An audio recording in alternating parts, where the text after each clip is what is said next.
Hi, you all. My name is Dr. Leah Barlow, and come with me to Chicago for an early press preview of the Obama Presidential Center.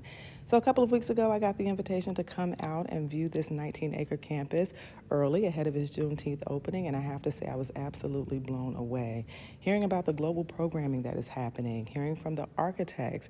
You know, if you know anything about Chicago, you know the architecture is at the center of Chicago's history in so many ways, and so it's hearing from them and their intentionality in this space on this campus, this living, breathing campus, was amazing. Now, food is always at the heart of any experience, and so we had a preview of the food that is going to come to the Obama Presidential Center, and I have to say this was probably one of my favorite parts of the tour, primarily because it is where you could so clearly see the partnership between the Obama Presidential Center and the South Side of Chicago, specifically the small businesses that represent the South Side of Chicago. You all know that I teach Introduction to African American Studies, but I also teach Black Political Economics.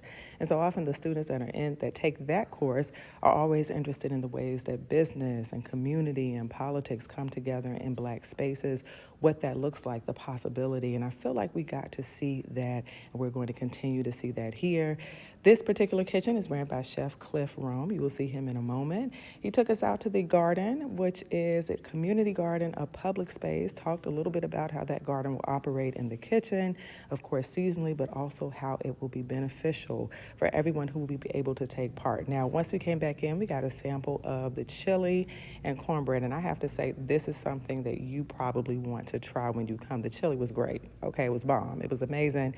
He did a little bit of a sample and then answered questions. After we experienced the food, we got a chance to learn more about the beautiful and very large public art installations that are throughout the Obama Presidential Center. Our tour guide talked a lot about perspective and our ability to see the art from different perspectives, literally depending on where we are in the museum. You see, this is the piece that we just saw from a higher floor, and how beautiful was it to take in this piece from that level. The piece that you see here is by Carrie Mae Weems, and I could not help but to think about Imani Perry's most recent book. I believe it's her most recent book on the color blue. Even the blue, the layered words, those are actually words on the ceiling of the 8th floor of this Nelson Mandela Sky Room. Our tour guide talked a lot about intertextuality and the way that layering Obama's speeches at the top of this room, what does that mean? What does that evoke? There are actually words on the top of the building as well in terms of built into the architecture. It was a beautiful space. Our tour guide, Laura, though, really was the star of the show, and I would love for you to hear from her as she talked about the intentionality behind even what we were viewing out of these 8th floor rooms, okay? I thought that this was really important, so I want you to hear from her. The view is a statement to concentrate our view on the South Side, where the Loop, downtown,